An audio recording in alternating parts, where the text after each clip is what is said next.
Welcome to ज्योग्राफिया। इस episode में हम लोग देखेंगे एक्सेप्शनल इन ज्योग्राफी। तो ज्योग्राफी में एक्सेप्शनलिज्म ये क्या था, एक डिबेट था, ज्योग्राफिकल डिबेट था। इसमें ज्योग्राफी के सब्जेक्ट मैटर को डिटरमाइन करना था कि ज्योग्राफी की जो मेथोलॉजी है या जो टेक्निक यूज होना चाहिए वो क्या जो नेचुरल साइंसेस हैं या सोशल साइंसेस हैं उसी की तरह हो, या फिर इसका अपने एक यूनिक सेट ऑफ मेथोलॉजीज़ हैं जो ये इम्प्लाई करता है ताकि रीजन की एक सिस्टमैटिक स्टडी किया जा सके। तो वही ज्योग्राफी जो एक्सेप्शनलिस्ट थे वो ये आर्गूमेंट कर रहे थे कि ज्योग्राफी डिफरेंट है फ्रॉम द नोमोथेटिक साइंसेस, जहाँ पर लाज बनाए जाते हैं, मॉडल बिल्डिंग की जाती है, थ्योरीज बनाई जाती है, या यूनिवर्सलाइजेशन और जनरलाइजेशन किया जाता है। बोला कि ज्योग्राफी उससे डिफरेंट है। ज़्यादा ज्योग्राफी एक रीजन की पर्टिकुलरिटी की स्टडी है, उसकी सिमिलरिट्यूड की स्टडी है और कैसे वो डिफरेंट रीजन से डिफरेंट वैरी करता है। तो एक टाइप का एरियल डिफ्रेंसिएशन की स्टडी है, ये फोकस किया गया। तो वही एक डिबेट था ज्योग्राफी में जो कंसीडर करता था ज्योग्राफी को एक exceptional academic discipline with different set of methodologies and technique to define the region. तो इनका ये मानना था कि ज्योग्राफी एक नाइदर सोशल साइंस है ना द नेचुरल साइंसेस, ये कांट का मानना था। रादर एक फिजिकल साइंस है जिसकी अपनी एक यूनिक कैरेक्टरिस्टिक्स होती है। Hence it should not resort to, इसलिए सिंस ये ना नेचुरल साइंसेस में आती है ना सोशल साइंसेस में आती है, तो इसको नोमोथेटिक मॉडलिंग या लार्ज फॉर्मेशन पे नहीं जाना चाहिए। रादर ये केवल एक सिस्टमैटिक स्टडी करे किसी एक रीजन की जो डिफरेंट उसमें ह्यूमन और नेचुरल आस्पेक्ट हैं उसकी स्टडी करे, एक दूसरे का रिलेशन उसकी कॉजुअलिटी को देखे, बस यही एक साइंटिफिक स्टडी करनी है। बहुत मॉडल बिल्डिंग या फिर लॉ फार्मुलेशंस नहीं करने हम। तो एक्सेप्शनलिज्म है इसका मतलब ये होता है कि हिस्ट्री और ज्योग्राफी ये डिस्टिंक्ट हैं सिस्टमैटिक साइंसेस से। सिस्टमैटिक साइंस मतलब logical sciences, geology, botany, chemistry, physics, या फिर जो नेचुरल साइंस या social sciences, sociology, psychology, economics, इनसे डिफरेंट है। ये सिस्टमैटिक साइंसेस होती हैं। सिस्टमैटिक साइंसेस दो टाइप की होती हैं, एक नेचुरल साइंस और एक नेचुरल साइंस और एक दूसरा सोशल साइंसेस। तो नेचुरल साइंसेस और सोशल साइंसेस इन साइंसेस से डिफरेंट है। क्यों? क्योंकि ये पर्टिकुलरिटी से कंसर्न है, किसी एक रीजन की यूनिकनेस और उसके पर्टिकुलरिटी से कंसर्न होता है ज्योग्राफी। तो एक्सेप्शनल चीज़ें से ज्योग्राफी और हिस्ट्री किसी एक पीरियड की पर्टिकुलरिटी से, और ज्योग्राफी किसी एक स्पेस या किसी एक रीजन की पर्टिकुलरिटी से या उसके यूनिकनेस से लिंक्ड होते हैं, कंसर्न होते हैं। तो ये था एक्सेप्शनल इन ज्योग्राफी। तो अभी हम बैकग्राउंड देखेंगे, बैकग्राउंड पहले देख लेते हैं कि डिबेट था क्या एक्चुअली में, जो हार्टसोन और सेफर के बीच में चल रहा था। तो बेसिकली हार्टसोन ने नेचर ऑफ ज्योग्राफी 1939 में लिखा, और नेचर ऑफ ज्योग्राफी में उन्होंने एक काफ़ी डिस्क्रिप्टिव एनालिसिस दिया ज्योग्राफी को, और उन्होंने इस्टेब्लिश किया geography as a chorological science establish किया। और उसमें उन्होंने एक इडियोग्राफिक अप्रोच अडॉप्ट किया और बोला कि ज्योग्राफी में लॉ बिल्डिंग, जनरलाइजेशन या फिर यूनिवर्सल लॉ नहीं बनाए जा सकते, क्योंकि यूनिकली एक different set of methodologies geography use ही करता है जो अदर नेचुरल साइंसेस या सिस्टमैटिक साइंसेस उसको अलग बनाता है। तो यहाँ पर हम लोग देख सकते हैं कि इस तरीके से दो गुट बन गए। एक तो जो एक्सेप्शनलिस्ट थे, जो ज्योग्राफी को एक एक्सेप्शनल साइंस समझा करते थे, और दूसरे नॉन एक्सेप्शनलिस्ट हो गए जो ज्योग्राफी को अदर सिस्टमैटिक साइंसेस की तरह एक साइंस कंसिडर किया करते थे। तो जो नेचर ऑफ ज्योग्राफी लिखा गया था उसमें बताया कि ज्योग्राफी क्या होनी चाहिए। ज्योग्राफी एक नॉन पॉजिटिविस्ट साइंस है, इसमें पॉजिटिविज्म का ज़्यादा रोल नहीं। पॉजिटिविज्म क्या है? एम्पिरिसिज्म, सिस्टमैटिक एनालिसिस और लॉ बिल्डिंग बनाया जाए, इन सब पे फोकस। और नॉन पॉजिटिविस्ट है, नॉन नोमोथेटिक साइंस है जो, और इसी व्यू को अडॉप्ट किया गया था। कांट और हेटनर का जो व्यू था वही व्यू को उन्होंने भी एक्सेप्ट किया। फिर उन्होंने बोला कि ज्योग्राफी कोई साइंस नहीं है, सिस्टमैटिक साइंस नहीं है, रादर एक इंटीग्रेटिव साइंस है जो डिफरेंट साइंसेस को इंटीग्रेट करके एनालिसिस करती है। तो ये एक इंटीग्रेटिव साइंसेस है और इसमें कोई लॉ मेकिंग की ज़रूरत नहीं पड़ती है। और ज्योग्राफी की अपने ओन सेट ऑफ मेथोलॉजीज़ हैं जो ज्योग्राफी इम्प्लाई करता है किसी एक रीजन की सिस्टमैटिक स्टडी करने के लिए। और एक टाइप की इडियोग्राफिक ऑर्थोडॉक्सी थी कि ज्योग्राफी सोलली डील करता है या मेनली डील करता है डिस्क्रिप्टिव मोड में, चीज़ों को डिस्क्राइब करने के लिए। और अगर कहीं ना कहीं इंटरप्रिटेशन और एक्सप्लेनेशन की जरूरत पड़ती है तो एक सिंपल फिनोमिनन की एक दूसरे के साथ कोरिलेशन को या फिर कॉजुअलिटी को, जैसे दो फिनोमिना है यहाँ पर किसी एक रीजन में रेनफॉल डिस्ट्रीब्यूशन टेम्परेचर डिस्ट्रीब्यूशन और रेनफॉल के बीच में जो पैटर्न होता है, किसी पैटर्न की कॉजुअलिटी का रिलेशनशिप है, ना कि पूरा वहाँ के टेम्परेचर के पैटर्न को एनालाइज करना, उसके थर्मोडाइनमिक्स को समझना, और फिर कैसे थर्मोडाइनमिकली टेम्परेचर और रेनफॉल एक दूसरे से रिलेटेड है, उसके पीछे क्या साइंटिफिक मैकेनिज्म, नेचुरल साइंस का मैकेनिज्म, फिजिकल और केमिकल मैकेनिज्म इन्वॉल्व है, इनकी स्टडी करना ज्योग्राफी की रिस्पॉन्सिबिलिटी नहीं है। ज्योग्राफी की केवल एक रिस्पॉन्सिबिलिटी है कि इस रीजन में यूनिक पेकुलरिटी बन क्यों रही है, पर्टिकुलर रीजन क्यों हाई रैनफॉल जोन है, क्यों लो रैनफॉल जोन है, और उसके बाद कि एक कॉजुअलिटी कौन कौन से फैक्टर्स को इन्फ्लुएंस करते हैं और इन्फ्लुएंसिंग फैक्टर की कॉजुअलिटी क्या है, इसकी स्टडी करना है, ना कि पूरा जाके थर्मोडाइनमिक्स और पूरी फिजिक्स की स्टडी करने लगे, टेम्परेचर और रैनफॉल के बीच में रिलेशनशिप कैसे होता है और क्या क्या फैक्टर्स को इन्फ्लुएंस करते हैं, तो पूरा डीप में स्टडी नहीं करना है। केवल एक इडियोग्राफिक ऑर्थोडॉक्सी को इन्होंने प्रमोट किया। और इन्होंने क्या किया कि उस टाइम में जो लोकेशनल एनालिसिस, जो इनिशियल इकोनॉमिक डिटरमिनिज्म आया था ज्योग्राफी में, उसकी जो लोकेशन एनालिसिस थी, जैसे कि क्रिस्टॉलर की थ्योरी हो गया, वेबर की लोकेशन थ्योरी हो गई, या फिर वानकन की लोकेशन थ्योरी हो गई, उसको उन्होंने ज्योग्राफी का पार्ट नहीं माना। वो बोला कि अपना अलग सोशल स्पेशल साइंस है, और किसी या वो इकोनॉमिक्स का पार्ट हो गया या फिर अदर साइंसेस का पार्ट है, वो ज्योग्राफी का पार्ट नहीं है। तो ये जो ऑर्थोडॉक्सी इनकी थी, इसे बोला जाता है कि हार्ट्सोनियन ऑर्थोडॉक्सी। इसे एक टर्म ही बोला जाता है कि हार्ट्सोनियन ऑर्थोडॉक्सी, हार्ट्सोनियन ऑर्थोडॉक्सी। तो ये हार्ट्सोनियन ऑर्थोडॉक्सी लगभग इंटरवॉर पीरियड में काफ़ी डोमिनेट कर रही थी ज्योग्राफिकल लैंडस्केप को। फिर क्या होता है, फिर सेफर आते हैं।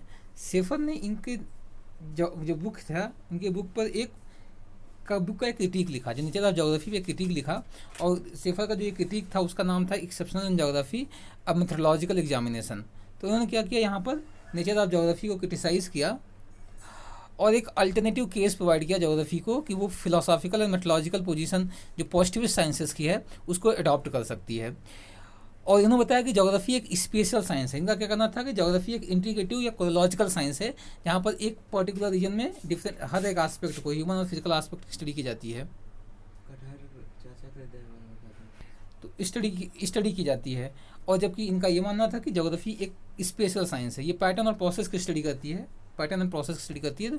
तो बोला कि जैसे कि सभी साइंसेस क्या करते हैं कि किसी एक सिस्टमैटिक पैटर्न या प्रोसेस की स्टडी करते हैं, वैसे ज्योग्राफी का होता है कि जो नेचुरल फिनोमिना है या जो ज्योग्राफिकल फिनोमिना है उनका एक स्पेशल डिस्ट्रीब्यूशन पाया जाता है, और स्पेशल डिस्ट्रीब्यूशन से एक पैटर्न डिराइव करना और फिर जो प्रोसेस उसमें इन्वॉल्व है उसकी स्टडी करना और उनकी एक सिस्टमैटिक स्टडी करना ज्योग्राफी की रिस्पॉन्सिबिलिटी है। तो सिंपली ये कहना था कि कोई जो हार्टसोन की ऑर्थोडॉक्सी थी वो बोल रहा था कि काफ़ी इस चीज़ों के जो ज्योग्राफिकल फिनोमिना पैटर्न या प्रोसेस है उसके डिस्ट्रीब्यूशन में वेरिएशन पाया जाता है, और कुछ ऐसे यूनिक एक पर्टिकुलर रीजन में क्या होता है कि उनके ये फिनोमिना और प्रोसेस के बीच जो रिलेशनशिप होता है उनमें एक होमोजेनिटी पाई जाती है, और ये क्या होता है कि जो उसको दूसरे रीजन से डिस्टिंक्ट बनाती है। तो ज्योग्राफिक रिस्पॉन्सिबिलिटी है कि जो डिस्टिंक्ट रीजन्स हैं जहाँ पर सर्टेन क्राइटेरिया में होमोजेनिटी पाई जाती है उसकी स्टडी करना है। जबकि सेफर क्या करना था कि geography as a systematic science या geography as a special science, इसकी क्या रिस्पॉन्सिबिलिटी है कि जो स्पेस पे किसी एक फिनोमेना या प्रोसेस का के डिस्ट्रीब्यूशन में जो वेरिएशन पाया जाता है उसी वेरिएशन का पैटर्न निकालना, पैटर्न डिराइव करना और उसकी एक सिस्टमैटिक स्टडी करना, यही ज्योग्राफी का सोल पर्पज है। तो इन्होंने बोला कि ज्योग्राफी भी सेम मेथोडोलॉजी अडॉप्ट कर सकती है जो नेचुरल साइंसेज या सिस्टमैटिक साइंसेज अडॉप्ट करते हैं। तो ज्योग्राफी कोई यूनिक चीज़ नहीं है या उसकी यूनिक सेट ऑफ मेथोडोलॉजीज नहीं है, ये भी वही मेथोडोलॉजी इन्वॉल्व करती है जो नेचुरल साइंसेस इन्वॉल्व करते हैं। तो ज्योग्राफी कोई यूनिकनेस नहीं है। और इन्होंने जो इडियोग्राफिक अप्रोच था उसको रिजेक्ट किया और इन्होंने काफ़ी मैसिवली पुश किया फॉर द नोमोथेटिक अप्रोच कि लॉ बिल्डिंग बनाई जाए, और जब किसी चीज़ की सिस्टमैटिक पैटर्न और प्रोसेस की सिस्टमैटिक स्टडी किया जाएगा तो उस पर लॉज जनरलाइजेशन किया जाता है। टेम्परेचर का कैसे लॉन्गिट्यूडनल लैटिट्यूडनल क्या डिस्ट्रीब्यूशन है, एल्टीट्यूडनल और लैटिट्यूडनल क्या डिस्ट्रीब्यूशन है, रैनफॉल का लॉन्गिट्यूडनल लैटिट्यूडनल और अल्टीट्यूडनल क्या डिस्ट्रीब्यूशन होता है। तो एक पैटर्न डिराइव किया जा सकता है और पैटर्न की सिस्टमैटिक स्टडी करके थियरीज और लॉज और मॉडल्स बनाए जा सकते हैं। और इस बेसिस पे उन्होंने बोला कि जो इनिशियल इकोनॉमिक डिटरमिनिज्म था स्पेशली 19th सेंचुरी वाला, उसमें जो लोकेशनल थेरीज बनाई गई थी लोकेशन की करैक्टरिस्टिक को नज़र रखते हुए और लोकेशनल रेंट की थेरी पे, वो सबको बोला कि ये सब ज्योग्राफी के पार्ट है, कहा कि एक रीजन की ये सिस्टमैटिक स्टडी करते हैं। तो ये था डिबेट जिसे बोलते हैं एक्सेप्शनल ज्योग्राफी। तो एक्सेप्शनल ज्योग्राफी में दो गुट थे। एक तो जो ज्योग्राफी को कंसीडर किया करते थे कि ज्योग्राफी एक एक्सेप्शनल साइंस है, और दूसरा सेफर क्या है, सेफर ने इस व्यू को चैलेंज किया और बोला कि ज्योग्राफी कोई एक्सेप्शनल साइंस नहीं है, rather it is also a form of systematic science.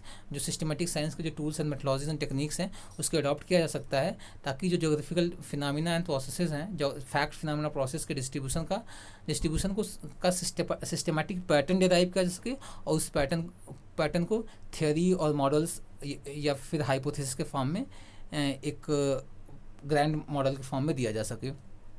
तो ये डिबेट था। अच्छा, हम लोग देखते हैं कि इसका हिस्टोरिकल बैकग्राउंड क्या है। हिस्टोरिकल बैकग्राउंड समझना बहुत इंपॉर्टेंट है, और ये हिस्टोरिकल बैकग्राउंड बहुत जगह काम में आएगा, इसलिए इसको थोड़ा थॉरली समझते हैं। तो अगर हम बैकग्राउंड की बात करते हैं तो एक्सेप्शनल इन ज्योग्राफी का जो बैकग्राउंड है वो हमको इमैनुअल कांट से मिलता है। तो इमैनुअल कांट ने बोला कि जो हिस्ट्री एंड ज्योग्राफी ये को एक्सेप्शन समझा, और बोला कि ये अदर सिस्टमैटिक साइंसेस से डिफरेंट हैं। क्यों डिफरेंट हैं? क्योंकि हिस्ट्री टेम्पोरल साइंस है। इन्होंने बताया कि हिस्ट्री एक टेम्पोरल साइंस है और ज्योग्राफी एक रीजनल साइंस है या क्रोनोलॉजिकल साइंस है। दोनों डिफर करती हैं एक दूसरे से, मतलब हिस्ट्री और ज्योग्राफी एक दूसरे से डिफर करती हैं only in consideration of time and space. दोनों चीज़ें यूनिकनेस की, किसी एक पर्टिकुलर टाइम की यूनिकनेस की स्टडी कौन करता है? हिस्ट्री करता है, और किसी एक पर्टिकुलर स्पेस की यूनिकनेस की स्टडी ज्योग्राफी करता है। दोनों स्टडी करते हैं यूनिकनेस या एक्सेप्शनलिज्म की स्टडी करते हैं, लेकिन दोनों अगर डिफर करते हैं तो consideration of time and space के कंसिडरेशन में डिफर करते हैं। तो एक चीज़ और वर्टिकलिटी, तो सिंपली स्टडी ऑफ तो एक वर्टिकल फिनोमिना का वर्टिकल डिस्ट्रीब्यूशन और हॉरिजॉन्टल डिस्ट्रीब्यूशन की स्टडी है। तो टाइम क्या आता है कि एक लीनियर चलता है, और चीज़ों को जो टाइमली अरेंज होती हैं, टाइम सीक्वेंस में अरेंज होती है, उनकी स्टडी करता है हिस्ट्री जो फैक्ट फिनोमिना या प्रोसेस जो टाइमली अरेंज होते हैं एक उसकी स्टडी करता है, और जो स्पेशली अरेंज चीज़ें होती हैं उनकी स्टडी कौन करता है? ज्योग्राफी। तो साइड बाय साइड जो चीज़ें अरेंज होती हैं उनकी स्टडी करता है ज्योग्राफी, और जो लीनियरिटी की स्टडी करता है, टाइम के साथ जो चेंजेज आते हैं उसकी स्टडी करने की रिस्पॉन्सिबिलिटी ज्योग्राफी की है। तो हिस्ट्री क्या है? हिस्ट्री रिपोर्ट करती है ऐसे फिनोमिना को नरेटिव वे में। ये रिपोर्ट करता है जो फिनोमिना है उसकी रिपोर्टिंग करता है जो टाइम स्केल में एक दूसरे को फॉलो करते हैं। तो जैसे मेडिवल हिस्ट्री में कुछ चीज़ें हुई होगी, मॉडर्न हिस्ट्री में, पोस्ट मॉडर्न हिस्ट्री में जो क्या होता है कि जो डिफरेंट इवेंट्स और डिफरेंट फिनोमिना अकर हुए उनको टाइम फ्रेम में स्टडी किया जाता है, जो मतलब एक दूसरे को फॉलो करते हुए एक के बाद दूसरा कोई फिनोमिना हैपन होता है, तीसरा कोई फिनोमिना हैपन, चौथा फिनोमिना होता है। एक टाइम सीक्वेंस में जो चीज़ें फॉलो करती हैं, क्रोनोलॉजिकली जो चीज़ें फॉलो करती हैं उसकी स्टडी हिस्ट्री करता है। तो हिस्ट्री एक नरेटिव साइंस है, तो चीज़ों को नरेट करती है एक दूसरे के बाद, कैसे सिक्वेंसली जो चीज़ें आती हैं उनको नरेट करने की रिस्पॉन्सिबिलिटी किसकी होती है? हिस्ट्री की। और जो कि ज्योग्राफी क्या करता है, वो रिपोर्ट करता है फिनोमिना को beside each other in space. तो एक स्पेस में जो एक दूसरे के पर्टिकुलर टाइम में एक पर्टिकुलर टाइम T1 में एक जो डिफरेंट फिनोमिना रिपोर्ट होते हैं एक दूसरे के साइड बाय साइड, उसकी स्टडी ज्योग्राफी करता है। तो ज्योग्राफी किसी एक पर्टिकुलर प्लेस पे, किसी एक पर्टिकुलर टाइम पे, पीरियड ऑफ टाइम पे या पॉइंट ऑफ टाइम पे जो डिफरेंट स्पेसेस हैं उनकी स्टडी करना ज्योग्राफी है, या स्पेस पे जो फिनोमिना का डिस्ट्रीब्यूशन है उसकी स्टडी करना ज्योग्राफी है। और किसी एक पर्टिकुलर स्पेस पे जो चेंजिंग टाइम के साथ जो चेंजेस आते हैं उसको स्टडी करना हिस्ट्री की रिस्पॉन्सिबिलिटी है।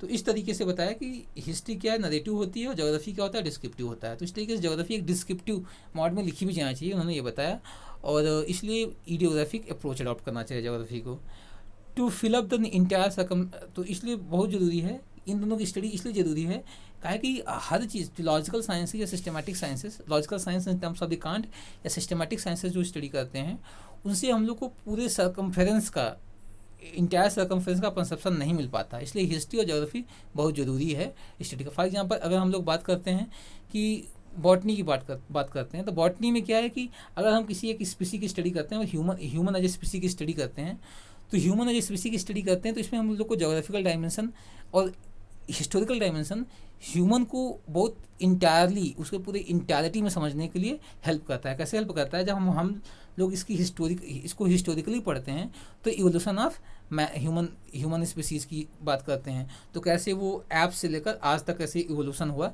ह्यूमन की, उसकी स्टडी करते हैं। फिर जब हम लोग जोग्राफिकल स्टडी करते हैं तो हर एक पीरियड रेफरेंस पे कि आज से 10,000 साल पहले ह्यूमन की कौन कौन सी स्पीसीज पाई जा करती थी, उसका डिस्ट्रीब्यूशन कहाँ कहाँ था, वो जोग्राफिकल डायमेंशन है। या फिर आज के प्रेजेंट टाइम में ही ह्यूमन की कौन कौन सी रेसेस पाई जाती हैं, कौन एडवांस रेस है, कौन बैकवर्ड रेस है, इन सब की स्टडी करना जोग्राफिकल आस्पेक्ट से डील किया जाता है। तो किसी एक लॉजिकल साइंस को या सिस्टमैटिक साइंस को और कम्प्रिहेंसिवली और उसकी इंटायरिटी में स्टडी करने के लिए हिस्ट्री और ज्योग्राफी बहुत ज़रूरत है। हिस्ट्री और ज्योग्राफी एक अपने आप में ऑटोनॉमस साइंसेस हैं। तो ये चल रहा था, तो इसलिए बोला गया कि जो ज्योग्राफी और हिस्ट्री है, इनका जो नेचर है ये इंटीग्रेटिव नेचर के हैं। मीन्स ये डिफरेंट डिसिप्लिन्स में हर जगह हर एक डिसिप्लिन को इंटीग्रेट करने के जो करते हैं, इसलिए इनका प्रोग्रेस बहुत स्लो रहा है अदर साइंसेस से कंपेरेटिवली। सिंस ये बहुत इंटीग्रेटिव साइंसेस हैं, जब सभी साइंसेस डेवलप होती हैं तब ज्योग्राफी का नेचर और स्कोप भी बढ़ता है। तो ज्योग्राफी का जो नेचर स्कोप होता है वो डिपेंड करता है अदर साइंसेस पे। फॉर एग्जांपल बॉटनी में और ज़्यादा चेंजेस हुए और डिफरेंट टाइप के वेजिटेशंस पाए गए, तो अब वेजिटेशन की रीजनल स्टडी किया जाएगा, वो ज्योग्राफी का पार्ट बन जाएगा। जूलॉजी में डिफरेंट टाइप के एनिमल्स, उनके डिस्ट्रीब्यूशन की स्टडी किया जाएगा, और डिफरेंट स्पीसीज पाए गए, उनके डिस्ट्रीब्यूशन की स्टडी जब किया जाएगा वो ज्योग्राफी का पार्ट बन जाएगा। पॉलिटिकल साइंस, इकोनॉमिक्स में किसी एक पर्टिकुलर रीजन की अलग यूनिक कैरेक्टरिस्टिक के बेसिस पे स्टडी किया जा रहा है, उसकी अलग इकोनॉमिक एडवांटेज की थ्योरी दी जा रही है, तो फिर वो डेवलपमेंट होगा। इसलिए अदर सोशल साइंसेस या नेचुरल साइंसेस का जो ग्रोथ हुआ, उससे कंपेरेटिवली जो नेचर ऑफ ग्रोथ था ज्योग्राफी एज डिसिप्लिन का बहुत स्लो रहा है। तो ये दिया गया कि इसके द्वारा कांट ने बोला कि एक टाइप का यूनिक साइंस ही है अपने आप में, ये एक फिजिकल साइंस है, ये लॉजिकल साइंस की कैटेगरी में आता है, फिजिकल साइंस आता है। इस तरीके से एक्सेप्शनल ज्योग्राफी बहुत जरूरी है। फिर हमबोल्ट और रिटर का भी देखते हैं। तो हमबोल्ट और रिटर का ये मानना था कि सभी नेचुरल एंड स्पेशल रिलेशंस क्या होते हैं, जो सभी नेचुरल और स्पेशल रिलेशंस होते हैं वो लॉ के द्वारा गवर्न होते हैं। तो कहीं ना कहीं एक रूडिमेंट्री में सिस्टमैटिक ज्योग्राफी की तरफ इनका अप्रोच था। लेकिन बाद में हम लोग आके देखेंगे कि इन्होंने फोकस किया रीजनल ज्योग्राफी की तरफ, मीन्स यूनिकनेस की तरफ, एक रीजन की स्टडी, यूनिक रीजन की स्टडी करने की तरफ इनका फोकस था। तो एक तरीके से पहले शुरुआत तो इन्होंने सिस्टमैटिक दोनों के बीच में एक बैलेंस मेंटेन किया, और थोड़ा सा बस इनका इंक्लिनेशन था कोलॉजिकल साइंस की तरफ, मतलब geography as a study of region की तरफ। तो इनका ये मानना था कि सभी नेचुरल और स्पेशल रिलेशंस जो होते हैं वो लॉ के द्वारा गवर्न होते हैं। इसलिए क्या होना चाहिए कि जो टूल्स नीडेड होते हैं इस सेंस में ज्योग्राफिकल डिस्ट्रीब्यूशन की स्टडी करने के लिए, उसमें हम लोग कंसेप्ट एंड लॉ को डेराइव करना चाहिए। तो कुछ कंसेप्ट एंड लॉज होना चाहिए जिसके थ्रू क्या करेंगे, हम लोग ज्योग्राफिकल डिस्ट्रीब्यूशन या पैटर्न या प्रोसेस की स्टडी करेंगे।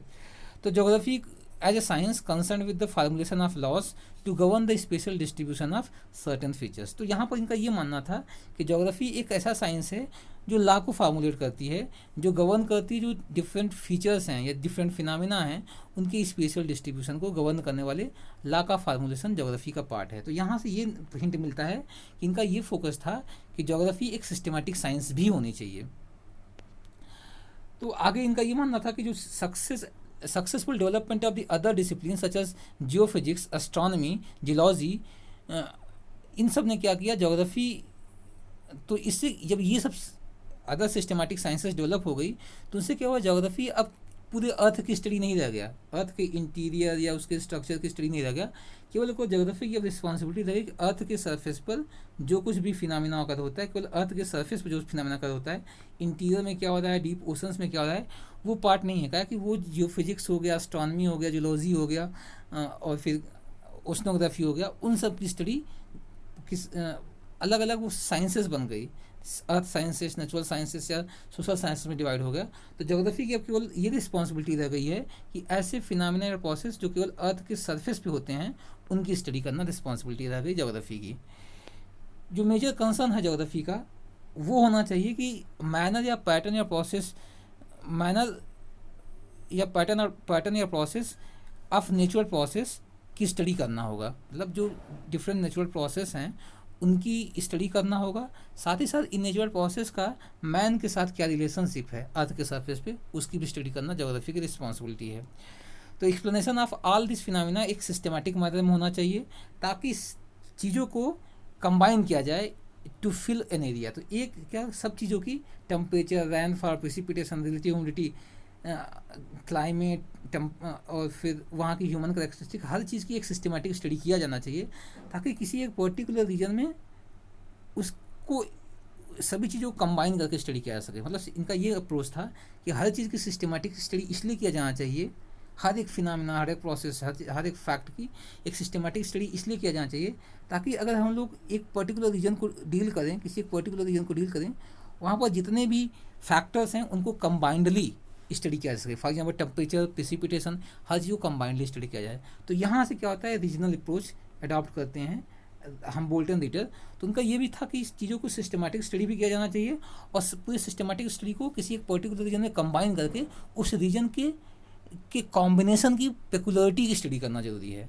तो चीज़ें क्या है कि टेम्परेचर, रैनफॉल, ह्यूमिडिटी, प्रेसिपिटेशन, या फिर human characteristic, industrialisation, urbanisation, process of human development, इन ये सब क्या होता है कि इनका एक डिस्ट्रीब्यूशनल पैटर्न पाया जाता है। जब इनके डिस्ट्रीब्यूशनल पैटर्न की स्टडी करते हैं तो ये क्या होता है, एक सिस्टमेटिक साइंस होता है।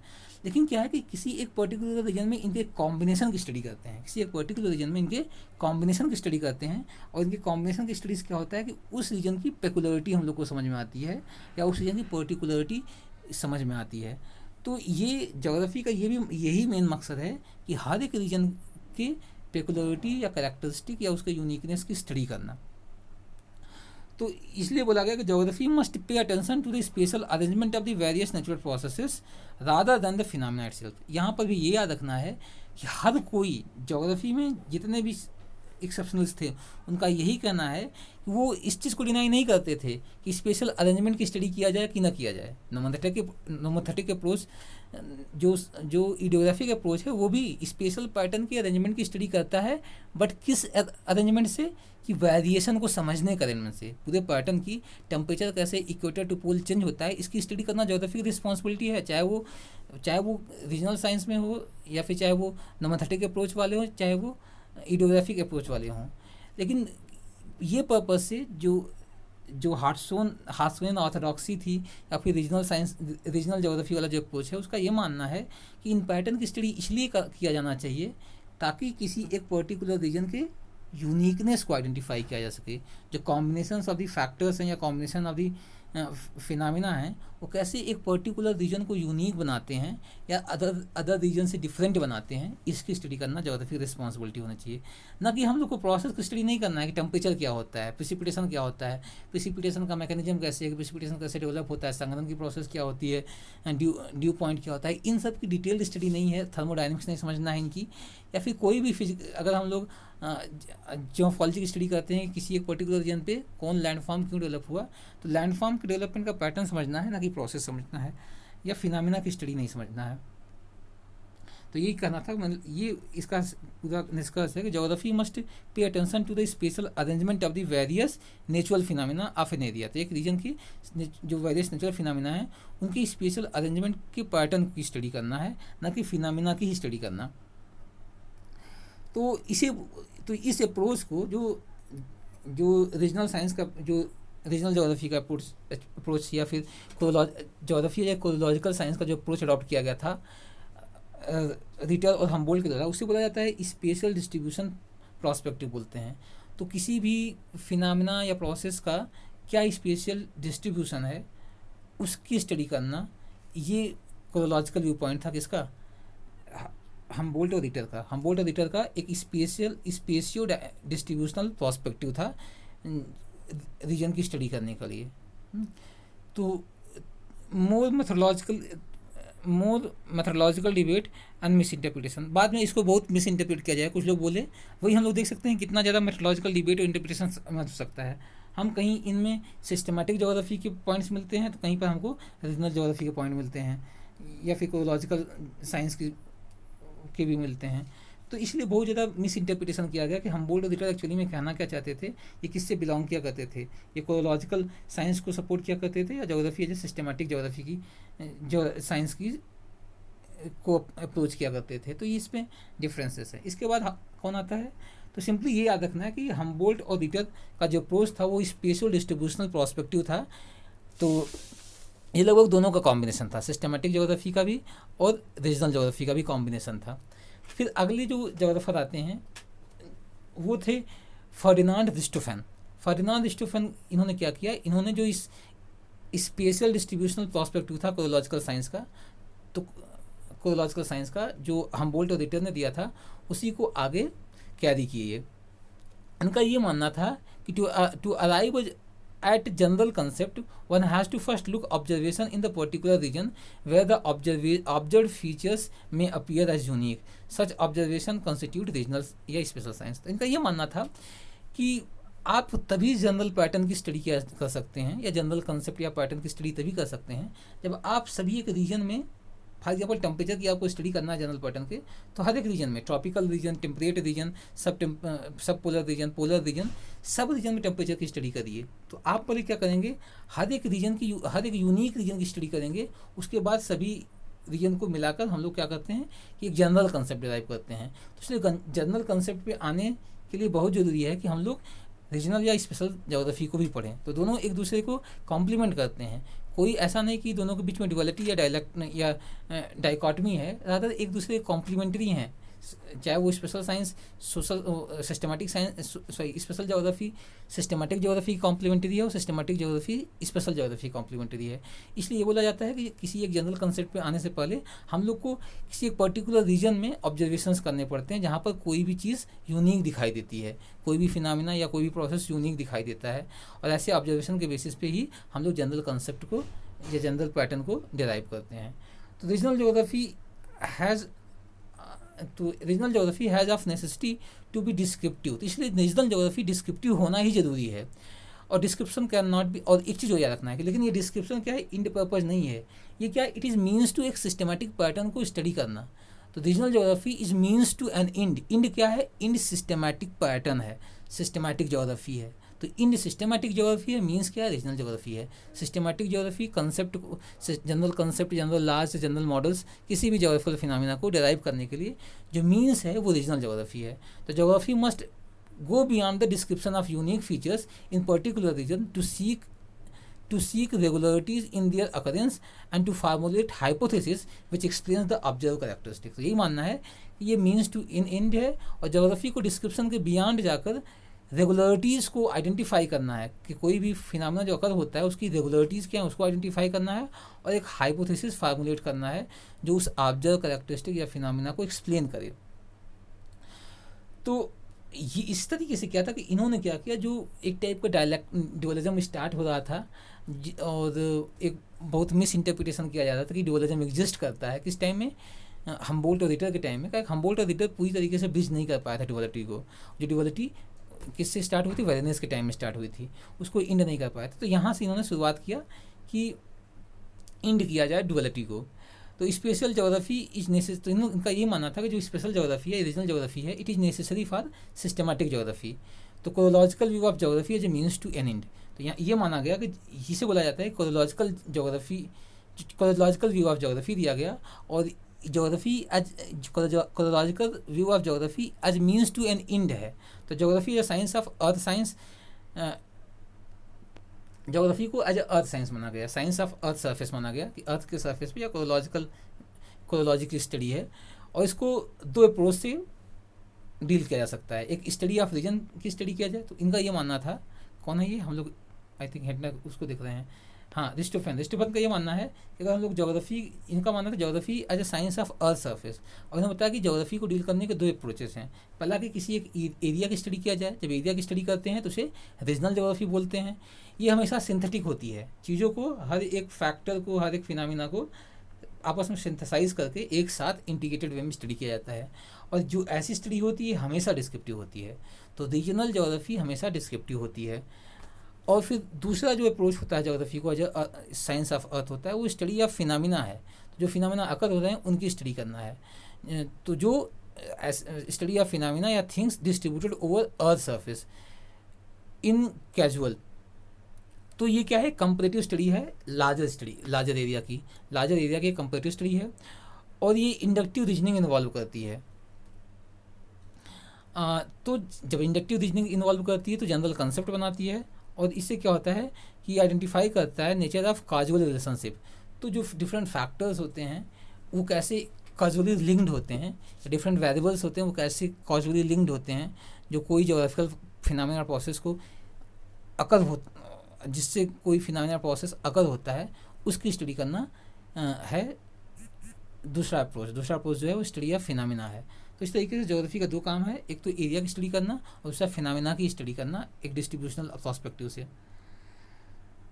तो सिंपली यहाँ पर ये चीज़ है कि इन्होंने काजुअल कनेक्शन की बात किया, तो बोला कि real purpose of systematic geography क्या है, तो उन्होंने बोला कि सिस्टमेटिक ज्योग्राफी स्टडी क्या कि स्पेशल ज्योग्राफी क्या है, special geography as a means है टू एन इंड क्या है सिस्टमेटिक ज्योग्राफी। और जो सिस्टमेटिक का रियल पर्पज होना चाहिए वो क्या होना चाहिए कि कॉजुअल रिलेशंस जो फिनोमेना है उनके कॉजुअल रिलेशनशिप की स्टडी करना, उनके कॉजुअल रिलेशंस की, किसी एक पर्टिकुलर एरिया में जो डिफरेंट फिनोमेना ऑपरेट होते हैं उनके बीच में क्या कॉजुअल रिलेशनशिप है उनकी स्टडी करना है, और ताकि इन कॉजुअलिटी की स्टडी करके किसी एक पर्टिकुलर रीजन की इंडिविजुअल रीजन की स्टडी किया जाए, जिसे कोरोलॉजी कहा जा सकता है।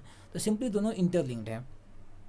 तो ये याद रखना है कि इनके टाइम में क्या था, इन्होंने बताया कि ज्योग्राफी जो स्पेशल साइंस है ये बहुत ज़रूरी है सिस्टमेटिक साइंस के लिए ही। तो ज्योग्राफी का पर्पज, ज्योग्राफी को स्पेशल साइंसेस से किसी एक रीजन की स्टडी करने से बियॉन्ड जाकर, उसके यूनिक फीचर्स की स्टडी करने के बियॉन्ड जाकर एक पैटर्न की स्टडी करना चाहिए, डिस्ट्रीब्यूशनल पैटर्न की स्टडी करना चाहिए, उनकी regularity of occurrence of the phenomena, और एक हाइपोथेसिस फार्मुलेट करना चाहिए जिससे जनरल कंसेप्ट बन सके। और फिर क्या बोला उन्होंने कि दो प्रोसेस होते हैं, एक स्टडी ऑफ एरिया और दूसरा स्टडी ऑफ फिनोमेना। और बोला कि जो सिस्टमेटिक ज्योग्राफी है उसका मेन पर्पज़ ये होना चाहिए कि वो काजल रिलेशनशिप, जो काजल रिलेशंस होते हैं डिफरेंट फिनोमेना के बीच में, उनकी स्टडी करना। तो ये चल रहा था किसके द्वारा, ये अरिस्टोफेन का करना था। फिर हैटनर आते हैं। तो हैटनर ने क्या किया, कुछ ज्योग्राफी एज ए कोरोलॉजी को फिर से रिवाइव किया। और ये चीज़ क्या हुई, जो इन्होंने geography as a chorology establish किया वो एक गाइडिंग प्रिंसिपल बन गई ज्योग्राफी इन जर्मनी, फिर बाद में यूएसए, जिसको हार्टसोन ने एक्सेप्ट किया या अडॉप्ट किया। तो इन्होंने बताया कि ज्योग्राफी एक कोरोलॉजी है। तो इन्होंने ज्योग्राफी को एक place geography as science similar to the Kant. तो उस कांट का जो हाइपोथेसिस थी, इस ज्योग्राफी एक फिजिकल नॉलेज है, फिजिकल साइंस है, उसी तरीके से इन्होंने बताया कि ज्योग्राफी एक फिजिकल एसोसिएशन ऑफ फिनोमेना है। डिफरेंट जो फिनोमेना होते हैं किसी एक पर्टिकुलर स्पेस में, उनका आपस में फिजिकल एसोसिएशन क्या है। तो जैसे फॉर एग्जांपल कोई पर्टिकुलर रीजन है, उसमें डिफरेंट फिनोमेना हो रहे हैं, और उन फिनोमेना क्या होते हैं कि एक एसोसिएटिव फॉर्म में एक्ट करते हैं, मतलब साथ साथ काम करते हैं किसी एक पर्टिकुलर रीजन में, एक उनसे उनका आपस में इंटरेक्शन होता है, कॉजल रिलेशनशिप होता है। उससे क्या होता है कि उस रीजन में जो ये फिजिकल एसोसिएशन है फिनोमेना का, उससे क्या होता है वो रीजन एक यूनिक पैटर्न या यूनिक डिस्ट्रीब्यूशन क्रिएट करता है। तो यूनिकनेस यहीं से प्रोड्यूस होती है। क्यों physical, by the physical association of phenomena. जो फिनोमेना होते हैं उनके फिजिकल एसोसिएशन से यूनिकनेस प्रोड्यूस होती है। ये कोई लॉजिकल एसोसिएशन नहीं है। लॉजिकल एसोसिएशन, फिजिकल एसोसिएशन मतलब साथ साथ चीज़ें आपस में इंटरैक्ट हो रही हैं और एक ही पर्टिकुलर रीजन में इंटरैक्ट हो रही हैं। जो डिफरेंट फिनोमेना हैं आपस में फिजिकली एसोसिएट हो रहे हैं एक ही प्लेस पे। तो ये है ज्योग्राफी। ज्योग्राफी डील करता है फिजिकल एसोसिएशन ऑफ फिनोमेना, ना कि एक लॉजिकल एसोसिएशन कि कोई टेम्परेचर है उसका लॉजिकल एसोसिएशन कैसा है, या वो लॉजिकली कैसे डिस्ट्रीब्यूटेड है, या टेम्परेचर और रैनफॉल का जो लॉजिकल एसोसिएशन कैसा है। लॉजिकल एसोसिएशन क्या होता है, एक पैटर्न की बात करता है, जबकि पैटर्न की यूनिकनेस की बात कौन करता है, फिजिकल एसोसिएशन ऑफ फिनोमेना। तो यहाँ पर जो यूनिकनेस है पैटर्न की, यहाँ पर जो फिनोमेना है, मान लीजिए फिनोमेना P1 हो गया, फिनोमेना P2 हो गया, उनका जो आपस में लॉजिकल रिलेशनशिप है फ्रॉम इक्वेटर टू पोल। अगर एक फिनोमेना रैनफॉल हो गया, दूसरा टेम्परेचर हो गया, तो टेम्परेचर रैनफॉल का लॉजिकल रिलेशनशिप क्या देखते हैं कि टेम्परेचर और रैनफॉल का एक लॉजिकल रिलेशनशिप पाया जाता है फ्रॉम इक्वेटर टू पोल। और उसके बेसिस पे अब तो ये क्या है कि एक लॉजिकल एसोसिएशन की बात है। फिजिकल एसोसिएशन क्या है कि किसी एक पर्टिकुलर रीजन में जो इसका फिजिकल एसोसिएशन है वो कैसे यूनिक है अदर रीजन से। ट्रॉपिकल रीजन में सब ट्रॉपिक से कैसे डिफरेंट है जो फिजिकल एसोसिएशन है टेम्परेचर और रैनफॉल का, और सब ट्रॉपिकल में कैसे वो डिफरेंट है टेम्परेट रीजन से जो फिजिकल एसोसिएशन रैनफॉल एंड टेम्परेचर है, और फिर कैसे पोलर रीजन में जो रैनफॉल एंड टेम्परेचर का फिजिकल एसोसिएशन है कैसे वो डिफरेंट है from polar region, from temperate region या सब ट्रॉपिकल रीजन ट्रॉपिकल रीजन से कैसे यूनिक है। तो सिंपली क्या है कि ज्योग्राफी का जो मेन मकसद है वो फिजिकल एसोसिएशन ऑफ फिनामिना है। किसी एक रीजन में जो फिना पाए जाते हैं उनका क्या फिजिकल एसोसिएशन, आपस में इंटरैक्टिव एसोसिएशन से जो यूनिकनेस प्रोड्यूस होती है उसकी स्टडी है, ना कि एक लॉजिकल सीक्वेंस में पाए जाने वाले पैटर्न की स्टडी है। तो तो इनका ये मानना था कि जो फिजिकल एसोसिएशन होता है फिनामिना का फिजिकल एसोसिएशन होता है वो दो सीक्वेंस में हो सकता है। एक हिस्टोरिकल वे में कि कौन फिनामिना कैसे ओवर द टाइम चेंज हो रहा है, फिनामिना का ओवर द टाइम क्या चेंजेस आ रहे हैं, या उनके एसोसिएशन में टेम्परेचर और रैनफॉल में क्या के एसोसिएशन में क्या चेंजेज आ रहे हैं। तो टेम्परेचर और रैनफॉल के एसोसिएशन कुछ चेंजेज आ रहे हैं, जैसे क्लाइमेट चेंज क्या है कि एक टेम्पोरल स्टडी है, ये फिजिकल एसोसिएशन ऑफ फिनामिना का एक टेम्पोरल स्टडी है क्लाइमेट चेंज। जबकि दूसरा एस्पेक्ट हो सकता है टाइम की स्पेस के हिसाब से, जिसे कोलॉजिकल साइंस बोलते हैं। तो ये क्या है कि टेम्परेचर और रैनफॉल का कैसे जो एसोसिएशन है, फिजिकल एसोसिएशन है, उसमें डिस्टिंक्शन पाया जाता है। टेम्परेट पे इसका different set of physical association है, ट्रॉपिक्स पे डिफरेंट सेट ऑफ एसोसिएशन है, और पोलर रीजन पे डिफरेंट सेट ऑफ एसोसिएशन है। तो ये जो फिजिकल एसोसिएशन है वो क्या होता है कि हॉरिजेंटली इस ऑन द स्पेस वैरी करता रहता है, और तो इससे क्या होता है वो हर एक रीजन को यूनिकनेस या पेकुलरिटी प्रोवाइड करता है। तो उनका ये मानना था दो डिफरेंट डायमेंशंस होते हैं फिजिकल एसोसिएशन ऑफ फिनोमेना का, एक टाइम डायमेंशन होता है, दूसरा स्पेस डायमेंशन होता है। तो टाइम डायमेंशन जो होता है उससे जनरल ज्योग्राफी, उससे क्या होता है जनरल, हाँ, तो ये टाइम डायमेंशन और स्पेस डायमेंशन होता है। और इनका क्या कहना था जनरल और ये जो डुअलिटी थी जनरल ज्योग्राफी और रीजनल ज्योग्राफी में, इनका ये मानना था कि जो जनरल ज्योग्राफी है वो डील करता है study of the earth as a planet. तो अर्थ एज अ प्लान, तो नहीं, एक व्यू चल रहा था उस टाइम में ये व्यू चल रहा था कि जो जनरल ज्योग्राफी है वो प्राइमरी ज्योग्राफी है, इसका मेन पर्पज है study of earth as a planet, तो पूरे अर्थ एज अ प्लैनेट की स्टडी करना। जबकि रीजनल ज्योग्राफी ये माना जा रहा था उस टाइम में कि जो रीजनल ज्योग्राफी है वो इन depth study of particular segment of earth surface, तो अर्थ सर्फेस के एक पर्टिकुलर सेगमेंट की इन डेप्थ स्टडी क्या होता है रीजनल ज्योग्राफी होती है। और study of the earth planet, तो अर्थ के प्लैनेट पे पूरे जो प्रोसेसेस होते हैं, जो डिफरेंट फिनोमेना होते हैं, उनकी इन जनरल स्टडी करना जनरल ज्योग्राफी का पार्ट है। लेकिन इस व्यू को उन्होंने रिजेक्ट किया। ये जो डुअलिटी है ये गलत है। इनका ये मानना था कि geography seeks to define and describe unit area of the earth surface, तो एक अर्थ सर्फेस का एक यूनिट एरिया की स्टडी करता है ज्योग्राफी अर्थ सर्फेस के यूनिक स्टडी एरिया की स्टडी करता है। और फिर क्या करता है कि to compare them on an inductive world wide basis, फिर क्या करता है इस रीजन को अदर रीजन से कंपेरिजन किया जाता है। तो differential association of phenomena over the earth, इनका ये मानना था कि अर्थ के ऊपर जो एसोसिएशन ऑफ फिनोमेना होता है, मतलब जो फिनोमेना आपस में एसोसिएट होते हैं, उनकी एसोसिएशन में डिफरेंसेस पाए जाते हैं। जो टेम्परेचर और रैनफॉल का एसोसिएशन ट्रॉपिकल रीजन में पाया जाता है वो डिफरेंट है from the subtropic, from the temperate, from the polar region. तो वही जो एसोसिएशन ऑफ फिनोमेना होता है वो डिफरेंट लोकेशन या डिफरेंट लॉन्गिट्यूड लैटिट्यूड पे डिफरेंट होता है। तो इसलिए ज्योग्राफी का ये मकसद है कि एक यूनिट सरफेस पे जो एसोसिएशन ऑफ फिनोमेना है उनकी यूनिकनेस पेकुलरिटी क्या है उसकी स्टडी करना।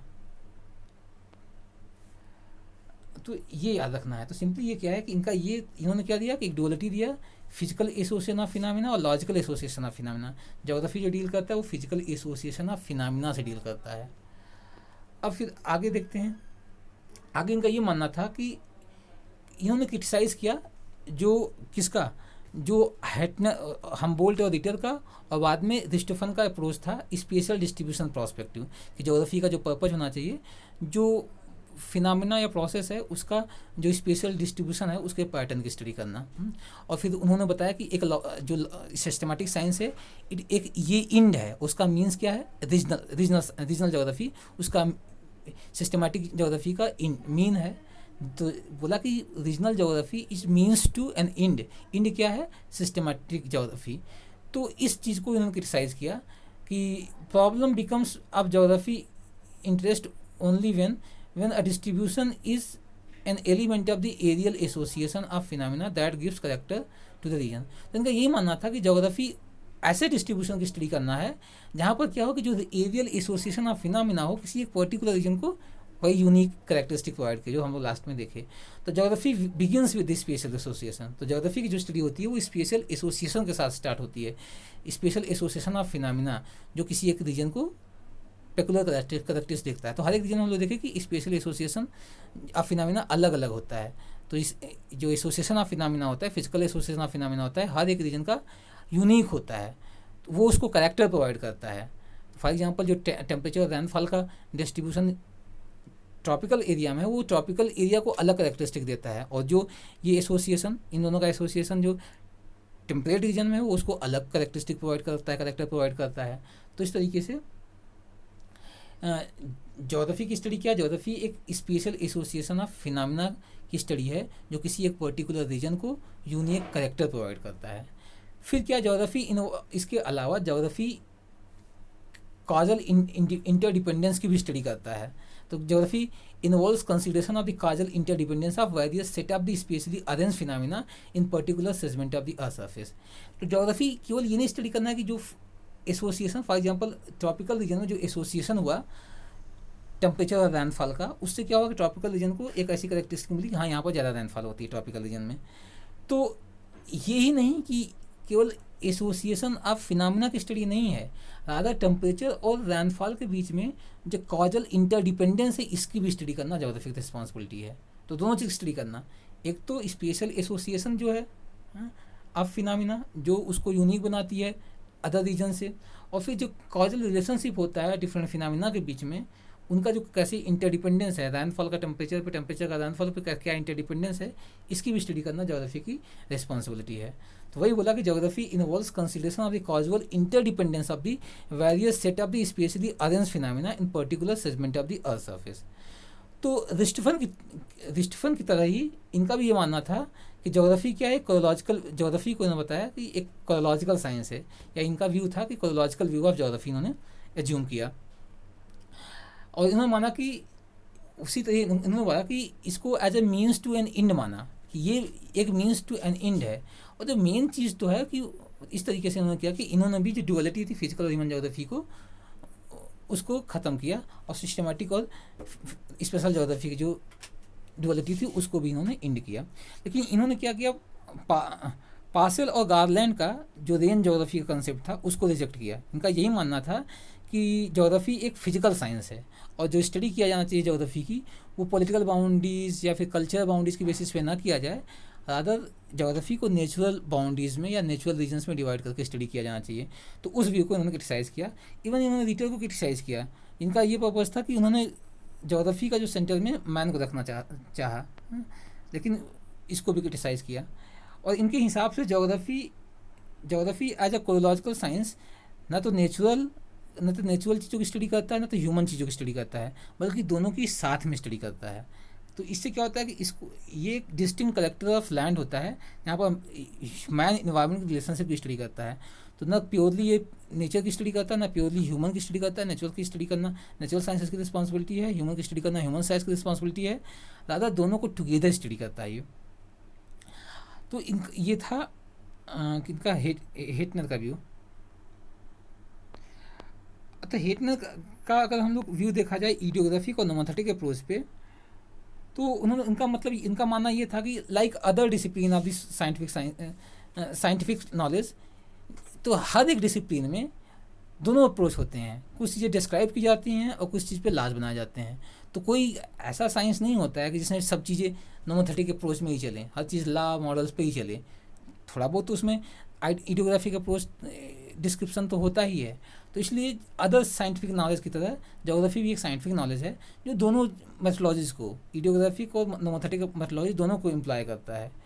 तो इनका ये मानना था कि इनका ये स्टेटमेंट देखते हैं कि in depth study of a particular region can be effectively perceived only when it is suitably illuminated by the relevant general fact. तो बोला किसी एक पर्टिकुलर की स्टडी तभी किया जा सकता है जब क्या किया जाए कि काफ़ी सुटेबल रिलेवेंट जनरल कंसेप्ट हों, उन्हीं के बेसिस पे किसी एक रीजन की स्टडी किया जा सकता है। Likewise study of area as a unique assemblage of diverse phenomena provides raw material for the general studies. तो ये बोला कि रीजनल ज्योग्राफी क्या करता है, regional geography raw material provide करता है सिस्टमैटिक ज्योग्राफी के लिए। Regional geography raw material provide करता है सिस्टमैटिक ज्योग्राफी के लिए। और सिस्टमैटिक ज्योग्राफी से क्या होता है, किसी एक रीजन की हम लोग इन डेप्थ स्टडी कर सकते हैं। तो ये एक दूसरे को कॉम्प्लीमेंट करते हैं, ना कि एक डुअलिटी या डायलैक्टिक्स है दोनों, या डाइकॉटमी है दोनों के बीच में, रादर एक दूसरे को कॉम्प्लीमेंट करते हैं। तो किसी एक पर्टिकुलर रीजन की इन डेप्थ स्टडी करने के लिए हम लोग को रिलेवेंट जनरल कंसेप्ट के बारे में आइडिया होना चाहिए। और ये रिलेवेंट जनरल कंसेप्ट कहाँ से मिलता है, हम लोग को सिस्टमैटिक ज्योग्राफी से मिलता है। और सिस्टमैटिक ज्योग्राफी बनाने के लिए किसी एक सिस्टमैटिक पैटर्न को डिराइव करने के लिए हम लोग को regional geography raw material provide करता है, एक यूनिक असेंबलेंस प्रोवाइड करता है डाइवर्स फिनोमेना का। तो इनका ये मानना था। और इन्होंने क्या किया कि इन्होंने दो की रीजनल ज्योग्राफी को इनकरेज किया, लेकिन इन्होंने डिस्करेज नहीं किया सिस्टमैटिक ज्योग्राफी को। अनकंटेरी इन्होंने एम्फेसाइज किया कि ज्योग्राफी का जो वर्क होना चाहिए वो दोनों पर्सपेक्टिव, दोनों पर फोकस किया जाना चाहिए। तो कोलॉजिकल कंसेप्ट ऑफ ज्योग्राफी, इन्होंने कोलॉजिकल व्यू ऑफ ज्योग्राफी दिया, जैसे कि उन्होंने रिस्टफन ने दिया था। और बाद में क्या, पहले जर्मनी में काफ़ी डोमिनेट करती है, फिर बाद में ये यूएसए में भी सर्विस करती है, स्पेशली हार्टसोन के द्वारा। दो कि इसने कुछ कोशिश किया कि जो रैडजेनियल कंसेप्ट था न्यू डार्विनिज्म को, उसको अप स्टेज किया, लेकिन पूरी तरीके से रिप्लेस नहीं कर पाया।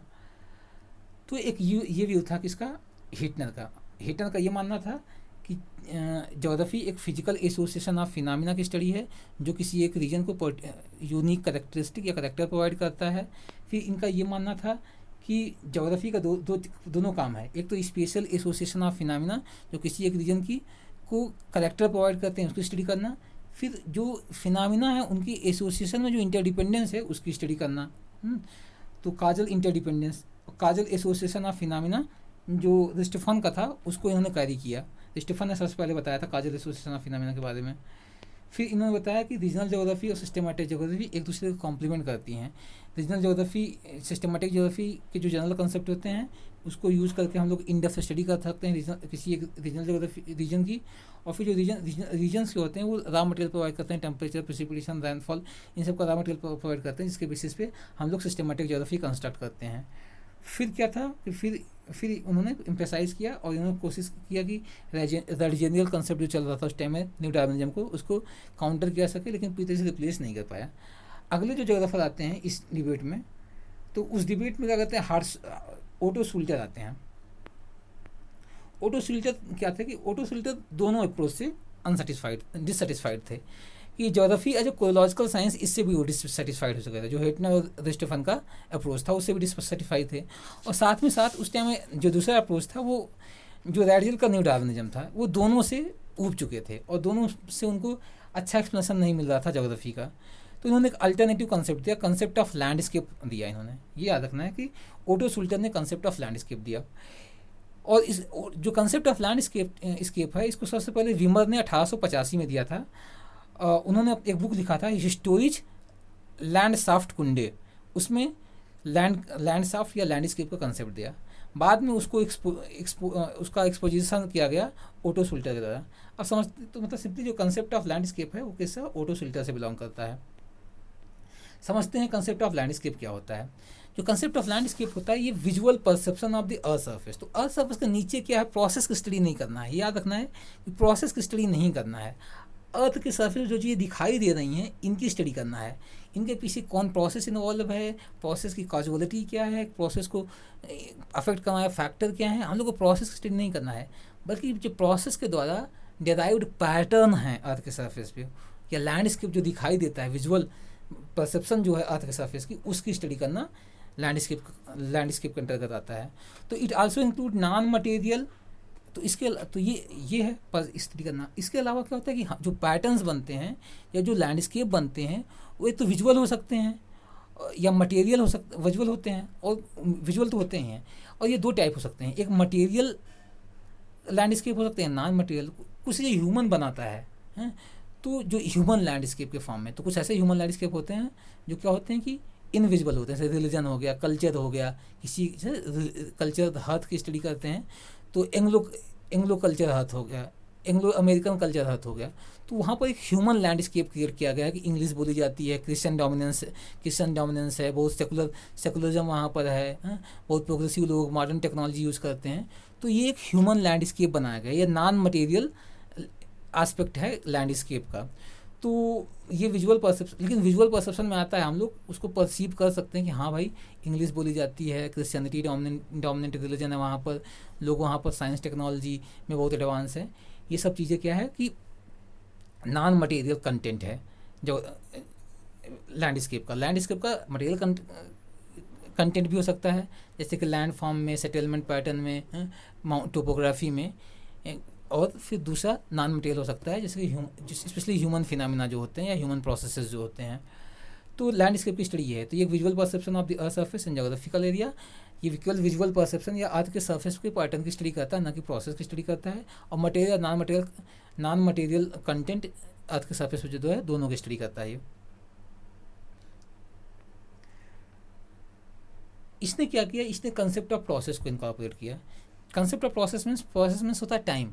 इसने टाइम को बहुत ज़्यादा पिरियोडाइज किया या काफ़ी अहमियत दी अपने कंसेप्ट में, और इसने कंसेप्ट ऑफ प्रोसेस को इन्वॉल्व किया। और उसके तरीके से क्या किया, इन्होंने लैंडस्केप में चेंजेस की बात की। कैसे लैंडस्केप जो होता है वो पहले नेचुरल लैंडस्केप होता है, फिर उस पर ह्यूमन प्रोसेसेस होते हैं। तो ह्यूमन प्रोसेस स्टडी नहीं करने हैं, ह्यूमन प्रोसेस के कारण जो डिराइव्ड ह्यूमन पैटर्न है या जो कल्चरल लैंडस्केप है उसकी स्टडी करना। तो इनका ये कंसेप्ट ऑफ प्रोसेस ये बोला, जो प्रोसेस मतलब टाइम। तो एक नेचुरल लैंडस्केप होता है, फिर वो क्या होता है कि ओवर टाइम ढेर सारे प्रोसेसेस ऑपरेट होते हैं, वो जैसे कि ह्यूमन प्रोसेस जब ऑपरेट होते हैं, तो ह्यूमन प्रोसेस के ऑपरेट होने से क्या होता है, नेचुरल लैंडस्केप कल्चरल लैंडस्केप में कन्वर्ट हो जाता है। तो ह्यूमन प्रोसेस की स्टडी करना ज्योग्राफी की रिस्पॉन्सिबिलिटी नहीं है, अगर जो ह्यूमन प्रोसेस के कारण जो कल्चरल लैंडस्केप डेवलप हुआ है उस पर क्या होगा, ह्यूमन प्रोसेस कुछ इम्प्रिंट्स होंगे, उनकी स्टडी करना ज्योग्राफी का पार्ट होता है। तो इसने क्या किया, derivative concept of the culture and natural landscape दोनों दिया। वही कैसे नेचुरल लैंडस्केप कल्चरल लैंडस्केप में चेंज हो जाता है, उसमें जो ह्यूमन प्रोसेस इन्वॉल्व होता है, इन सब की स्टडी करना भी रिस्पॉन्सिबिलिटी हो गई। तो purpose of study of landscape was not only classifying the category of phenomena.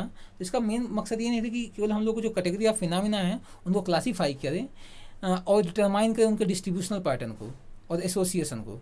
तो अभी तक क्या था कि इन दो चीज़ों की स्टडी, तो एक क्लासिफिकेशन अप्रोच था वो तो पहले से चला रहा था, बाद में डिस्ट्रीब्यूशनल, तो ये पूरा पढ़ते हैं तो इसमें हम लोग काफ़ी अच्छा आर्गुमेंट मिलेगा। तो ये इनका ये मानना था, purpose of study of landscape was not only classifying categories of phenomena and determining their distribution and association, यही केवल नहीं है, but examining their characteristic through the process of change through time, ये पूरा है। तो ये काफ़ी कम्प्रिहेंसिव, ज्योग्राफी को बहुत कम्प्रिहेंसिव बनाया। तो इसमें ज्योग्राफी कई एलिमेंट, तो पहला ज्योग्राफी अच्छा क्लासीफिकेटरी साइंस, तो फिनोमिना को क्लासिफिकेशन किया जाए, कौन नेचुरल फिनोमिना है, कौन ह्यूमन फिनोमिना है। तो एक क्लासिफिकेटरी अप्रोच को अडॉप्ट करना है पहली चीज़। दूसरा चीज़ क्या है कि जो डिस्ट्रीब्यूशनल प्रॉस्पेक्टिव था, स्पेशल डिस्ट्रीब्यूशनल आस्पेक्ट था कि geography as a study of spatial distribution of phenomena, उसकी स्टडी करना ज्योग्राफी काम है, जो हमबोल्ट और रिटर के द्वारा किया गया। ये भी एक एलिमेंट होता है ज्योग्राफी का। तीसरा चीज़ क्या है कि एसोसिएशन, जो फिजिकल एसोसिएशन ऑफ फिनोमिना है उसकी स्टडी करना। तो इन तीनों के साथ साथ इन्होंने बोला कि इन तीनों के साथ साथ ओवर द टाइम जो फिनोमिना होते हैं उनमें जो चेंजेस आते हैं, हाँ, उनमें जो चेंजेस आते हैं उनके चेंजेस के कारण क्या होता है, किसी एक पर्टिकुलर रीजन के कैरेक्टरिस्टिक में जो चेंज आता है उसकी स्टडी करना ज्योग्राफी है। तो ज्योग्राफी का दोनों चीज़ है। पहली चीज़ क्या है कि जो फिनोमिना है उनको कैटेगराइज करना, फिर दूसरी रिस्पॉन्सिबिलिटी क्या है, कई रिस्पॉन्सिबिलिटी है ज्योग्राफी की, फिनोमिना को क्लासीफाई करना। दूसरी रिस्पॉन्सिबिलिटी ये है कि फिनोमिना के डिस्ट्रीब्यूशनल पैटर्न को एनालाइज करना। तीसरा, तो फिर से देखें तो पहला चीज़ क्या है, पहली रिस्पॉन्सिबिलिटी है कि फिनोमिना का क्लासिफिकेशन ऑफ फिनोमिना। दूसरा चीज़ क्या है कि जो फिनोमिना का डिस्ट्रीब्यूशनल पैटर्न को, जो डिस्ट्रीब्यूशनल पैटर्न है, स्पेशल डिस्ट्रीब्यूशनल पैटर्न है, उस पैटर्न को रिकॉग्नाइज करना। तीसरा क्या काम है कि जो फिनोमिना है उनका फिजिकल एसोसिएशन क्या है, हाँ? उनका एसोसिएशन क्या है, डिफरेंट फिनोमिना का आपस में एसोसिएशन क्या है, इसकी स्टडी करना। और चौथा जो एस्पेक्ट उन्होंने दिया, चौथा एलिमेंट जो उन्होंने दिया, उनका ये मानना था कि ज्योग्राफी की स्टडी ये भी है कि ओवर द टाइम इन सब में क्या चेंजेज आए, डिस्ट्रीब्यूशन में क्या चेंजेज आए, और किसी एक पर्टिकुलर में हम लोग फिजिकल एसोसिएशन की जब बात करते हैं तो ये हिटनर का व्यू है, करेक्टर प्रोवाइड करता है। तो ओवर द टाइम क्या है कि फिजिकल एसोसिएशन में क्या चेंज आए, जब फिजिकल एसोसिएशन में चेंज आएंगे जो पर्टिकुलर रीजन की जो करेक्टर बना था उसके करेक्टर में चेंज आएंगे। फॉर एग्जांपल इंडिया पर एग्रीकल्चर सोसाइटी थी, अब फिजिकल एसोसिएशन जो है फिनामिना का, चाहे ह्यूमन फिनामिना हो चाहे फिजिकल फिनामिना हो, जो उसका फिजिकल एसोसिएशन में चेंज आया है, तो इंडिया धीरे से एक इंडस्ट्रियल सोसाइटी की तरफ चेंज हो रही है, अर्बन सोसाइटी की तरफ चेंज हो रही है। तो ये ओवर द टाइम चेंजेज आते हैं, इन चेंज की भी स्टडी करना है, चेंज के पीछे इन्वॉल्व प्रोसेस की स्टडी करना नहीं है, लेकिन ये चेंज के कारण जो पैटर्न डिराइव हो रहे हैं उनकी स्टडी करना ज्योग्राफिक पार्ट है। तो ये 4 चीज़ें, क्लासिफिकेशन ऑफ फिनोमेना, दूसरा distribution, special distribution of phenomena, तीसरा फिजिकल एसोसिएशन ऑफ फिनोमेना की स्टडी करना, और चौथा ओवर द टाइम जो चेंजेज आते हैं इन सब आस्पेक्ट में उनकी स्टडी करना भी ज्योग्राफिक रिस्पॉन्सिबिलिटी है। और इन चारों को जो मिलाकर अप्रोच बनता है उसे बोलते हैं मार्फोलॉजिकल अप्रोच। तो इस तरीके से ज्योग्राफी में मार्फोलॉजिकल अप्रोच किसके द्वारा इंट्रोड्यूस किया गया, ओटो शुल्टर के द्वारा, ये याद रखना है। तो इनका ये मानना था कि ह्यूमन ज्योग्राफी है साइंस ऑफ कल्चर लैंडस्केप है। और इस तरीके जो फिजिकल लैंडस्केप, तो बोला 2 टाइप के लैंडस्केप की बात की, जो फिजिकल लैंडस्केप की स्टडी करना किसका है, सिस्टमैटिक ज्योग्राफी या फिजिकल ज्योग्राफी काम है। और जो ह्यूमन लैंडस्केप है, सेटलमेंट हो गया, रिलीजन हो गया, इन सब के डिस्ट्रीब्यूशन और फिजिकल एसोसिएशन, इन सब के स्टडी करना की रिस्पॉन्सिबिलिटी किसकी है, ये ह्यूमन ज्योग्राफी की रिस्पॉन्सिबिलिटी है। एक चीज़ और यहाँ पर बहुत चीज़ें इंपॉर्टेंट है, लेकिन जो इसका कंसर्न है वो प्रोसेस के साथ नहीं है, रिलीजन के साथ नहीं है। रिलीजन की स्टडी तो एक रिलीजियस स्टडीज में किया जाएगा कि रिलीजन कैसे इवॉल्व हुआ, उसकी हिस्ट्री क्या है, वो स्टडी नहीं है, उस प्रोसेस की स्टडी नहीं है। It is the study of only with the surface expression. इन सब प्रोसेस का सरफेस पे क्या एक्सप्रेशन है या इस सरफेस पे क्या मैनिफेस्टेशन है, कोई रिलीजन का कैसे डिस्ट्रीब्यूशन है, केवल डिस्ट्रीब्यूशन की स्टडी करना है, ना कि रिलीजन पर से कि रिलीजन की डीप स्टडी किया जाए कि ब्राह्मिक रिलीजन क्या होते हैं, फिर क्या करते हैं, इंडिक रिलीजन क्या है, इंडिक रिलीजन की प्रॉपर्टीज़ क्या हैं, या उनके कॉर्डियल प्रिंसिपल्स क्या हैं, उनकी स्टडी करना नहीं है। बट की एक्सप्रेशन क्या है इनका, ये किस रीजन में कौन सा रिलीजन पाया जाता है, इन सब की स्टडी करना। तो in study of culture landscape primary focus was on morphology of landscape. पहली प्राइमरी पर्पज़ क्या है कि जो लैंडस्केप बना है उसकी मार्फोलॉजी, ऊपर से दिखाई कैसे देता है, मार्फोलॉजी की स्टडी करना है, rather than the casual association of phenomena. तो यहाँ से क्या होता है कि जो कैजुअल एसोसिएशन ऑफ फिनोमेना की बात किया गया था, तो जब हम लोग हाइटनर को देखें तो हाइटनर ने क्या किया कि बड़ा फिजिकल एसोसिएशन ऑफ फिनोमेना की बात किया, तो उसके पैटर्न की स्टडी करना पड़ी responsibility, special association of phenomena की बात किया गया कि जो फिनोमेना है उनका स्पेशल एसोसिएशन का इसकी स्टडी करना है और कैसे वेरिएशन पाया जाता है उसकी स्टडी करना है। और दूसरा उन्होंने बताया कि कैजुअल एसोसिएशन की भी स्टडी करना है कि कॉजलिटी क्या है, जो फिजिकल एसोसिएशन ऑफ फिनोमेना हो रहा है उसके बीच में कॉजल रिलेशनशिप क्या है, जैसे कि टेम्परेचर और रैनफॉल में रिलेशनशिप क्या था, इसकी स्टडी करना। इनका ये मानना है कि टेम्परेचर और रैनफॉल के बीच में क्या कॉजल रिलेशनशिप है, कैसे वो थर्मोडायनेमिकली एक दूसरे को इन्फ्लुएंस करते हैं, इसकी स्टडी करना नहीं है, केवल इसकी स्टडी करना है मार्फोलॉजी का क्रिएट होती है, इसकी स्टडी करना है, याद रखना है। तो इस तरीके से ये एक टाइप का क्रिटिक है उनके उस पार्ट को, उनके स्पेशल एसोसिएशन ऑफ फिनोमेना के एस्पेक्ट को तो शुल्टर जो है ओटो शुल्टर एक्सेप्ट करते हैं, लेकिन उनके कॉजलिटी जो कॉजल इंटरडिपेंडेंस या कॉजल एसोसिएशन वाले एस्पेक्ट को क्रिटिसाइज करते हैं, क्योंकि वो ज्योग्राफी का पार्ट नहीं है। इन्होंने डिमांड किया कि study of cultural landscape be pursued in terms of the historical evolution. तो जो कल्चरल लैंडस्केप है उसकी हिस्टोरिकल एवोल्यूशन से स्टडी किया जाए। तो मतलब कोई भी किसी स्थान पर से कि इंडिया में हिंदुइज्म एज डोमिनेटेड रिलीजन है, उसका एक हिस्टोरिकल इंटरप्रिटेशन, हिस्टोरिकल एवोल्यूशन की भी स्टडी किया जाना चाहिए। कैसे वो ओरिजिनल लैंड फॉर्म, कैसे कि इस्लाम इंडिया में कैसे आया, इस्लाम इंडिया में कैसे आया, तो इसका ओरिजिनल लैंड कहाँ था, वो फिर इंडिया में कैसे आया, ये सब की स्टडी भी किया जाना चाहिए ज्योग्राफी के अंतर्गत। तो सिंपली क्या है कि इन्होंने क्या किया, इन्होंने मार्फोलॉजिकल अप्रोच अडॉप्ट किया, और जो मार्फोलॉजिकल अप्रोच था it represented a fundamental departure from the Darwinian environmentalism. तो डार्विनियन इन्वायरमेंटलिज्म जो था उससे एक डिपार्चर था, ये मार्फोलॉजिकल अप्रोच डार्विनियन इन्वायरमेंटलिज्म से बहुत डिपार्चर था। डार्विनियन इन्वायरमेंटलिज्म जो था वो प्रोसेस को बहुत ज़्यादा प्रायोरिटी दिया करता था, प्रोसेस को, इन्होंने केवल पैटर्न एक्सप्रेशन को प्रायोरिटी दिया। तो इस तरीके से जब उससे काफ़ी डिपार्चर था। अब थोड़ा सा देखते हैं कि क्या दोनों के बीच में सिमिलरिटी है। तो सिमिलरिटी ये है, ऐसा नहीं कि एकदम क्रिटिक थे, केवल उनके वो एस्पेक्ट का कॉजल इंटरडिपेंडेंस या कॉजल एसोसिएशन वाले एस्पेक्ट के हिटनर के कॉजल इंडिपेंडेंस और कॉजल इंटरडिपेंडेंस और कॉजल एसोसिएशन वाले एस्पेक्ट को क्रिटिसाइज करते हैं। अदरवाइज काफ़ी सिमिलरिटीज़ मिलती हैं हेटनर और शुल्टर के बीच में भी। तो concern about the variation in character of area on the earth surface, तो अर्थ सरफेस पे जो करेक्टर होते हैं वो चेंज होते जाते हैं, काफ़ी वेरिएशन पाया जाता है, ये दोनों दोनों लोगों ने रिकॉग्नाइज़ किया। तो उनका ये मानना था कि जो फिजिकल एसोसिएशन होता है हर एक रीजन का यूनिक करेक्ट, तो वो जो फिजिकल एसोसिएशन का फिनोमेना होता है हर एक रीजन को यूनिक करेक्टरिस्टिक प्रोवाइड करती है। इनका ये मानना था कि हर एक रीजन का जो जो प्रोसेसेस ऑपरेट होते हैं वो क्या करते हैं कि वो हर एक रीजन में अलग लैंडस्केप क्रिएट करते हैं, तो हर एक रीजन की लैंडस्केप की अपनी पॉपुलरिटी होती है। तो इस तरीके से एरियल डिफ्रेंसिएशन कैसे कि चीज़ें रीजन वाइज या एरिया वाइज डिफर करती हैं, डिफ्रेंसिएशन पाया जाता है, उसको दोनों ने एक्सेप्ट किया और दोनों ने रिकॉग्नाइज किया कि there are distinctly different kind of the area. तो हर एक distinctly different kind of areas पाए जाते हैं on the surface based on certain degree of uniqueness, जो सर्टेन डिग्री ऑफ यूनिकनेस देते हैं। तो इस तरीके से ये चला। अब फिर क्या होता है, हार्टस्टोन ने एरियल डिफ्रेंसिएशन दिया, इसको हम लोग कई बार कवर कर चुके हैं, पीछे के भी एपिसोड में मिलते हैं। तो हार्टस्टोन ने एरियल डिफ्रेंसिएशन दिया।